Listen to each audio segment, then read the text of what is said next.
In this episode of Virtual Selling Concrete Results, I'm covering a really important topic in our sales, and that is the information exchange that needs to happen. And whether we're sitting physically with somebody or we are virtual and remote, the information exchange drives the productivity of that sales effort and makes everything that follows easier. Over the last couple of weeks, I've paid very close attention to this aspect of the sales conversation. And I've discovered that there's actually some things that are easier because we're virtual, and then there's some things that are different, maybe more difficult, but there's some strategies that we can use to combat them. So let's talk about what's easier. First of all, what's easier is that we can reference job aids and they don't know. And for years, I've seen people have notes on their computer monitors, their Post-it notes or index cards that say, slow down, or pause and listen, or shut up, ! Or Pam, who sent me a picture of her pocket guide from our Genuine Sales training on the wall behind her monitor and she says, I've kept this here for years as I reference it. So we can have these job aids to help us be more productive, and they have no idea that we're referencing them. So that's a benefit. Another benefit is we can type notes easily into our CRM. We don't have to worry about a Wi-Fi connection or a hotspot.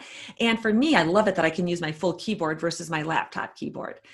Definitely easier when it's virtual.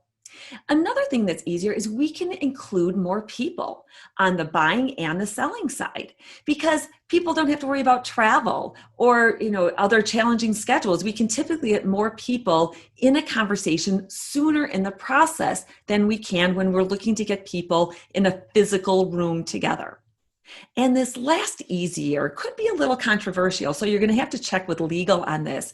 But if you get permission, you can record the conversation. Think about the benefits. If you could have that as a record that you could look back at to make sure that you have captured everything that needs to be captured that maybe real time you didn't. You can share the recording with a team member who's going to be involved at some point. And if you're brave, you can use the recording to get coaching on your skills and abilities for your sales conversations. So 4 things that are easier when we're virtually selling.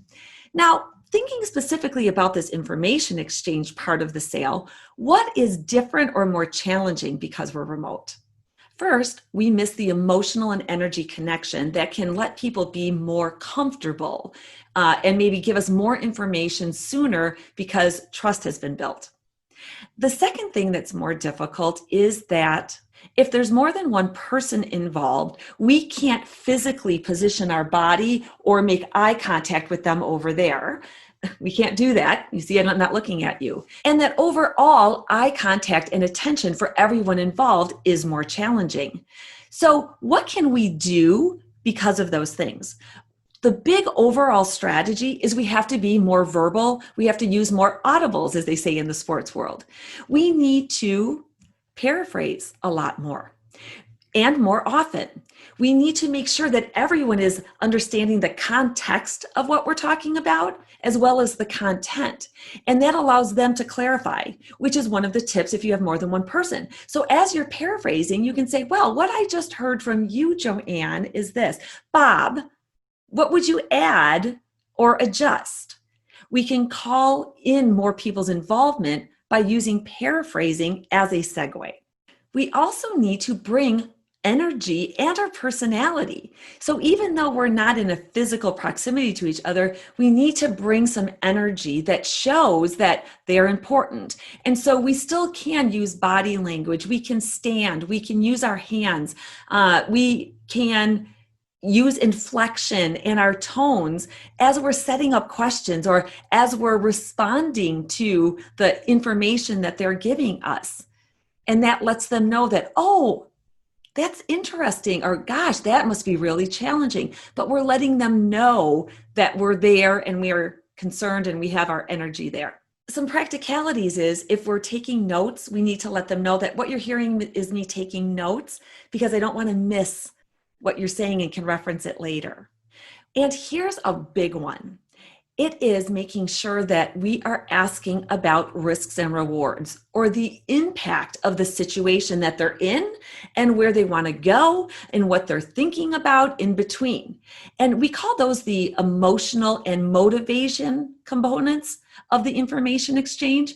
And it's even more pronounced in its need when we're virtual, because we're not able to pick up the energy and maybe some of the subtle nuances of a foot tapping or something that lets us know something is positive or negative. So we've got to be more purposeful and conscious of drawing out that information with, so what do you see as the upside on this? Or how will this impact? If this doesn't happen, what do you see the result of that being? But we have to make sure that we are definitely asking those questions and making sure that we're asking it of everybody that's involved.